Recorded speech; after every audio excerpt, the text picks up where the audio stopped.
Welcome to the Australia Today, and featuring today is Dr. Dipti Talaulikar from ANU Medical School. Now, she's a very big shot specialist doctor, and she moved to Australia 20 years ago. And we all have a proud movement, today where she has been named as one of the finalists in the 2023 ACT Women of the Year Award. Uh, Deepti, first of all, congratulations on this honor, not just for yourself, for the whole Indian community. Thank you very much, Amit. Like you said, it really is a huge honor. I think no better way to commemorate 20 years as a migrant Yes. um, than to have your adopted country nominate you for an award like this.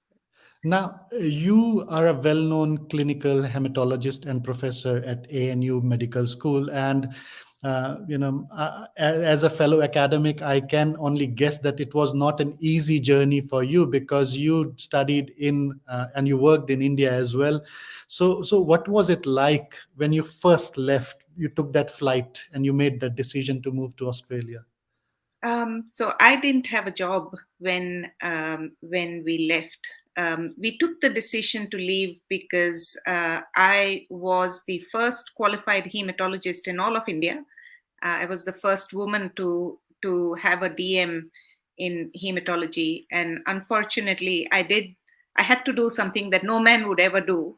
I wanted a part-time job because my daughter was 4 months old when I started hematology training there, and I did want to have more of a work-life balance.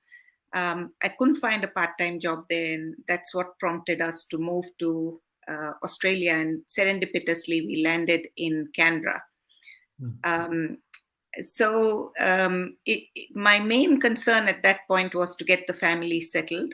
And once our daughter was settled in daycare, that's when I started looking for a job. And the journey kind of started from there. I was very lucky to have really amazing mentors early on. I had an interest in academics, and they nurtured that and got me started on this path.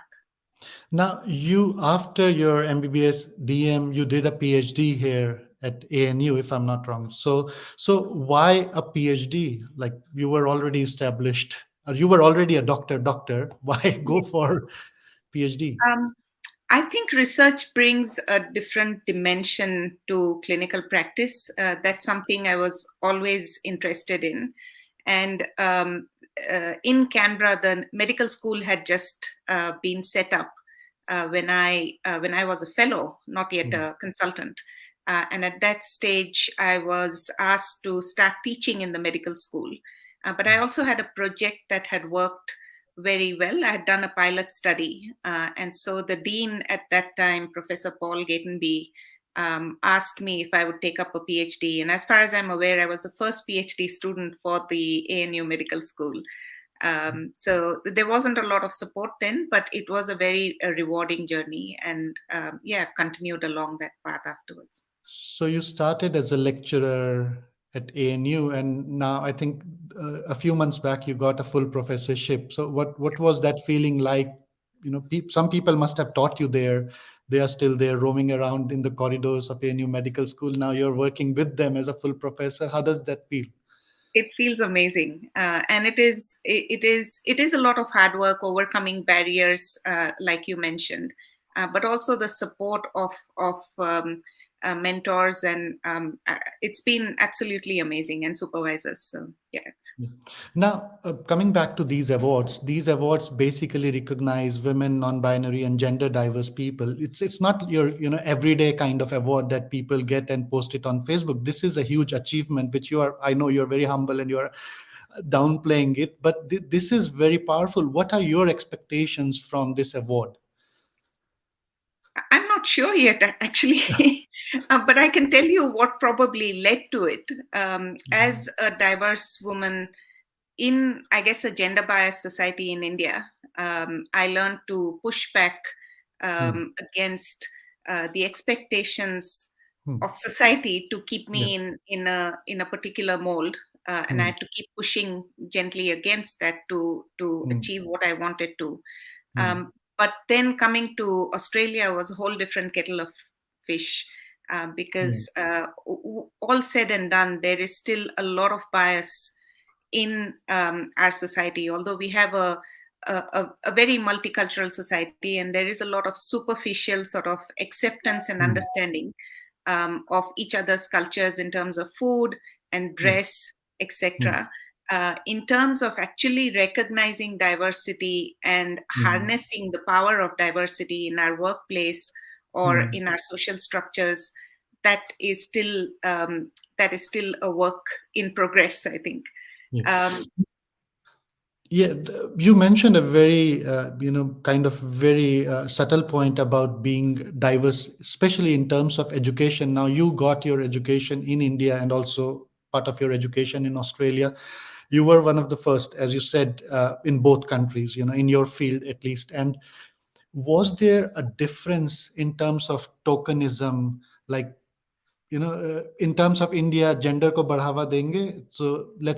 So were you treated a bit differently? And here you were, say, one of the first Indian Australian women doing PhD in your field. Was there kind of patronizing behavior, or was there stark difference between the two education streams? uh, there is a stark difference between the two education streams in India, and I think many people in Australia don't actually recognize that.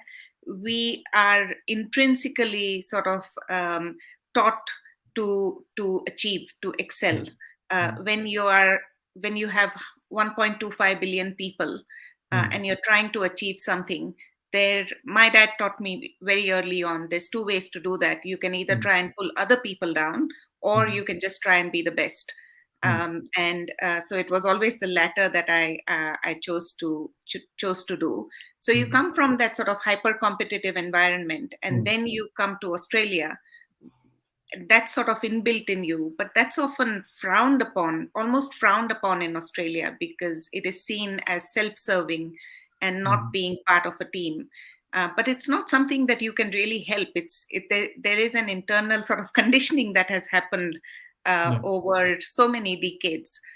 So it takes a long time to try and figure out that you are different from the mainstream, and you're always going to be different. And at Yeah. some point, I guess you say, it's okay if I'm different. I bring different strengths. And I think that's the recognition that slowly needs to happen from both sides. Yeah. Um, Now, one of the things is that your area is too technical for me. I come from a literature background, literature, cultural history, and business studies kind of background. But you are a cancer specialist, right? Uh, and so you treat patients here, and you were in touch with patients there. What is the attitude of particularly Indian community towards cancer? Because you know we have been using phrases like "ये society का cancer है," all the time in a negative sense. But when it comes to actually facing cancer, are Indians open to accepting the fact that cancer is, it can happen to us as well? Yes, I think they are. I don't think that's an issue. I think perhaps the healthcare system can do more to support them, particularly those who are not fluent in English. Yeah. And I think it really helps to have diverse staff there Mm. treating them, because Mm. the relief I see in patients when they come in Mm. from our background and come in and see me, and you say maybe one or two words in Hindi, and they just relax, because they feel they can communicate better with you. I think Mm. blood cancer in particular has become more of a chronic disease, Yeah. and there are very good treatments out there now for Okay. patients with blood cancer. So Mm. I absolutely, if anyone in the Indian community has any hesitation, I would say go and Mm. find a specialist that you are comfortable with. There are excellent treatments available there, and you should avail of them. Yeah, because what prompted my question was I was watching a stand-up comedian, an Indian origin stand-up comedian, and she was joking about skin cancer basically, and she said, "We see, the white people going to beach and putting sunscreen every 30 minutes, while we don't even do that because we are kind of." But that's like a myth. It can happen to you as well. It doesn't matter if your skin is brown, yellow, red, whatever color. It's cancer can happen because of the environment we live in Australia. Absolutely. Uh, Yeah. I should clarify that I'm a blood cancer specialist, so I don't treat skin Skin cancers. cancer. Yeah. But absolutely, you should take care of your skin Mm. and protect yourself. Yes. We are protected to some extent because of the melanin in our skin, but we are not immune to it. Yeah. So in terms of, if we can talk about in terms of Australian government helping, Indian origin people, particularly in your field, one of the things that you have pointed out, having more experts who can speak the language.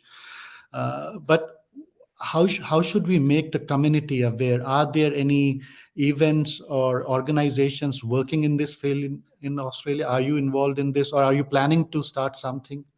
Not in the healthcare area. I am working with FINACT, so that's the Federation of Indian Associations of the ACT. Believe it or Mhm. not, there are about 31 or 32 Indian associations Yes.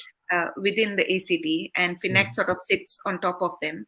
Mm. So I'm the women's representative in FINACT this year. So in keeping with the award, again, I've been doing taking a number of gender initiatives with FINACT. But Mm. again, healthcare is something that we do need to focus on, and perhaps make those sort of make that sort of information available to patients. You can sometimes make out because a lot of hospitals and healthcare centers will have the doctors listed. Mm. So often, just based on the photograph or the name, you can figure out if someone's from the subcontinent. And I think people should be empowered. Patients should feel empowered to ask for particular specialists, or to change to particular Mm. specialists if they are not feeling comfortable. I tell all my patients, irrespective of their ethnic background, age, etc., that you Mm. need to have a relationship with your Yeah. doctor. Now, moving on, towards the end of our interview, you are a professor at ANU Medical School, and you were 20 years ago, almost 20 years ago, you were a student at ANU Medical School. Were there many Indian students with you, and what's happening now? Are there many Indian students studying under you? Yeah, so that's a great question. I didn't do my med school here. I did my med school in India. Yeah. But when I was doing my PhD and when I first joined the workforce, there weren't Mm. that many. I think it was a few years before the migration wave Yeah. commenced. So there wasn't a lot of recognition, understanding of diversity, and certainly not many networks that you could tap into. Now that has changed quite a lot, and certainly within ANU, Mm. and more broadly also through the link program which I have set up, I am trying to build those networks so there is more support for our students, diverse students. There's more opportunities for career growth, and leadership opportunities. So that's something we can do. Before we conclude, is there any message that you would like to give to young Indian Australian women who are, looking for inspiration?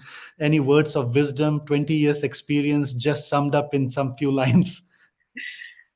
So I would say a few things. Mm. I would say recognize that bias is endemic. At some stage, everyone Mm.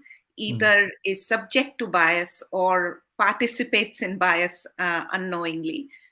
So recognize that that exists, because if you acknowledge that it exists, then you can deal with it. Second, I would say trust your gut. If you feel that you are being treated unfairly, if you are experiencing bias or discrimination, it's probably true. So learn to trust your gut instinct more, and always draw upon support rather than trying and deal with it rationally rather than trying to deal with it Mm. emotionally. I think as Indians, we tend to be quite emotional, and that is something you need to unlearn, and learn how to deal with these things rationally. For me, what has worked best is negotiating around difficult Mm. people, Mm. and finding those networks, those supports, because you, as anywhere in the world, I think you will find people who unknowingly have bias, and you will find people that are neutral and more sort of merit based. Mm. You have to find the personalities that you can connect with, seek advice from them, seek support from them, and move forward. And don't give up on your dreams. I think Australia is on the cusp of major changes in diversity, and certainly our generation will do whatever it can to support the next in achieving. I think it's good for Australia and it's good for the people who move here. Dr. Dipti Talaulikar, I would just like to thank you for giving your precious time and talking with the Australia today. And we fingers crossed, we will be rooting for you that you'll win the 2023 ACT Women of the Year award, and we'll get another chance to talk to you about the feeling, what you got on stage. Thank you very much. Thank you. It's a great opportunity. Thank you for talking to me today. Thank you.